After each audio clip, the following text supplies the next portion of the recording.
my name is Zaak Kerstetter with KMG Academy in Boulder, Colorado, and today I want to do a little bit of a sound design tutorial to create a kind of winding up or winding down zipper kind of sound effect. This may be a sound you've heard, especially in a lot of like more glitchy styles of electronic music. However, this can be used in a lot of different styles of music. It's a kind of background supporting sound, it's a weird sound effect, it's a nice kind of transitionary sound. It's just a fun, cool sound to have at your disposal. So I'm going to first show you how to make this sound using Serum. And then later on, I'm going to show you how to do the exact same thing using Simpler or Sampler or some kind of built-in Ableton device.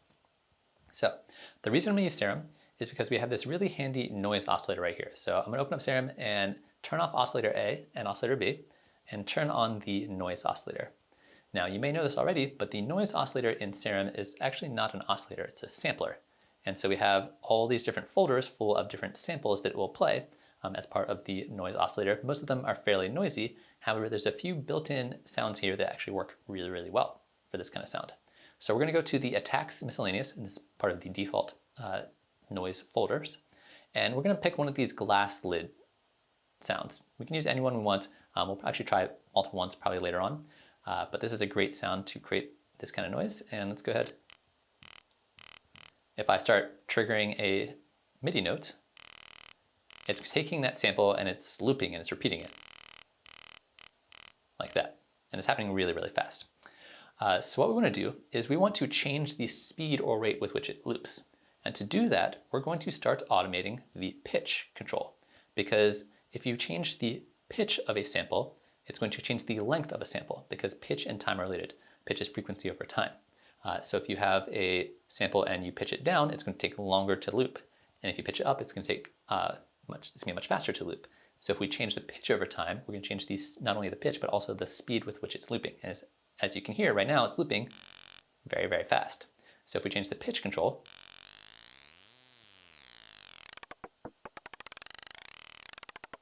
you get this kind of nice zippering sound, which is what we're going for. So I could just sit here with my mouse and move it up and down, or I could go in here and use one of my envelopes. So I'm going to use envelope 2. I'm going to take the sustain and turn it down, and I'm going to apply it to the pitch right here and start using this control to adjust the range. So now when I play a note, it starts out really high and really fast, and as it pitches down, not only does it pitch down, but it also slows down in terms of how fast it repeats. And I can start adjusting the decay as well as the curve of my decay to make it sound different. We can start it lower or higher. A lot of times you can find a sweet spot where it sounds really good.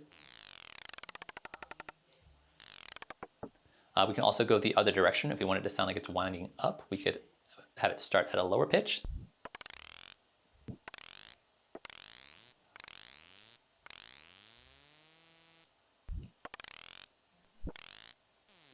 It sounds better going down like that. So we find a nice sweet spot for it.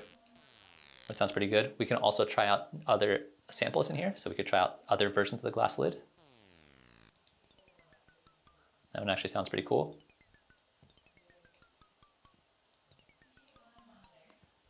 And we could try out, I like that one quite a bit actually, glass lid 1. Also, as of right now, it doesn't matter which MIDI note I play, it's always going to be the same frequency. It's basically a fixed frequency.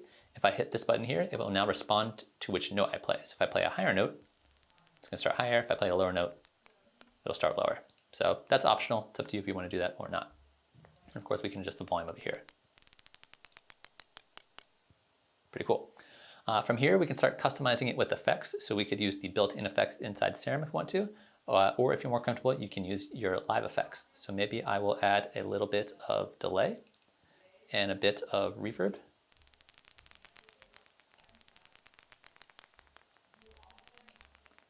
You can even toss on like some distortion if you want to like really bring it out a bit more.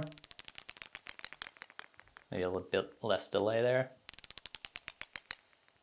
Sounds pretty cool. And that's basically it. From here, you can customize it with as many effects or as few effects as you want, but it's really fun, pretty quick, pretty easy sound to create. So if you don't own Serum and you want to create this kind of sound, you can take any sample like this and load it up inside Simpler and do pretty much the exact same thing. So if I actually really like this glass lid sound and I want to have access to it, you can access all of these samples that you have in your noise oscillator by going into Menu and hitting show Serum presets folder right here. This is going to open the folder inside Finder, which is going to include all of your presets, including your noise presets. And here we have the Attack Miscellaneous folder, and here we have all of our different samples we were just using. So we can take one of these glass lids, and let's toss it onto a MIDI track, which puts it automatically inside Simpler, and we can start processing this in the exact same way. So I can start playing MIDI notes. There's my glass lid sample, so I can pitch it up and down if I want to by playing different MIDI notes. If I want it to loop, I could turn loop on, and then it's going to start looping it. As long as warp here is turned off, as I start changing the pitch, it's going to start speeding up and slowing down. So it's faster or slower, depending on which MIDI notes I'm playing. If warp is turned on, this is not going to work in the same way. If warp is turned on, it's going to play the same rate regardless of which pitch it is. So if I play at a higher pitch, it's the same speed as a lower pitch, which means we'd have to start automating our end controls here, which would be another way to create that kind of sound. We could also just change the loop length here, and we could automate this if we wanted to. However, if we want to do it more like how we're doing it inside Serum, we have warp turned off, and then over here we have a pitch envelope. So this is going to be our volume envelope, which we can pretty much leave alone. And here we're going to have our pitch envelope, which right now is doing nothing because I have not turned it up here. So once I turn the pitch envelope up, and let's give it some more time,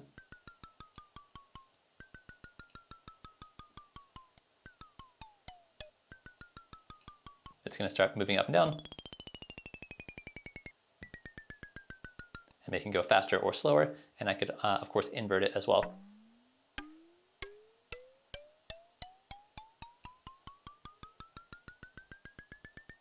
So again, lots of fun different variations you can create on this. And again, I'm just using a kind of generic glass lid sample. You can use almost any sample you want and create a similar kind of effect. I just think these ones have nice textures to them, and they're pretty easily accessible, especially if you already own Serum. So try it out, have some fun with it, make some cool, weird winding noises up and down. Like I said, could be great for transitions or just kind of cool, weird background noises.